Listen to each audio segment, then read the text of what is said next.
పూరి జగన్నాథుడికి ఒకరోజు కడుపు నొప్పి వచ్చి ఎంతో బాధపడ్డాడని మీకు తెలుసా? జగన్నాథుడికి ప్రతిరోజు తన భక్తులు వందల రకాల ప్రసాదాలు పెడతారు.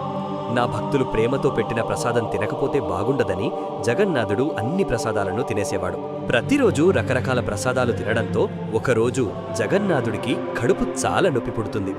దీంతో స్వామి తన భక్తురాలైన ఒక ముసలి అవ్వ కలలోకి వచ్చి, అమ్మా, నాకు కడుపు నొప్పిగా ఉంది, వేపాకుతో చేసిన రసాన్ని నాకు ఇవ్వవా అని జగన్నాథుడు అడుగుతాడు. వెంటనే ఆ అవ్వ వేపాకు బాగా నూరి తయారు చేసిన రసాన్ని పూరి జగన్నాథుడి ఆలయానికి తీసుకుని వెళ్తుంది. కాని ఆలయంలోని పూజారులు ఆలయం బయటే ఆ ముసలావిడ తెచ్చిన వేపాకు రసాన్ని విసిరేసి ఆ ముసలి అవ్వను లోపలికి అనుమతించకుండా ఇంటికి తరిమేస్తారు. ఆ ముసలి అవ్వ రాత్రంతా ఏడుస్తూ, నా స్వామి ఎంత నొప్పితో బాధపడుతున్నాడో, ఈ రాత్రంతా కడుపు నొప్పిని ఎలా భరిస్తాడో అని తనలో తానే కుమిలిపోతుంది.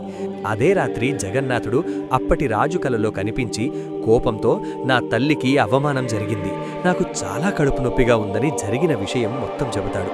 ఆ రాజు వెంటనే నిద్రలేచి ఆ ముసలి అవ్వ ఇంటికి వెళ్లి వేపాకుతో మళ్లీ రసాన్ని చేయించి ఆ అవ్వ చేతులతోనే జగన్నాథుడికి సమర్పించేలా చేస్తాడు.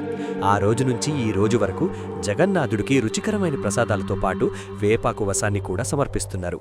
ఫ్రెండ్స్, జగన్నాథుడి ఆశీస్సుల కోసం జై జగన్నాథ్ అని కమెంట్ చెయ్యండి.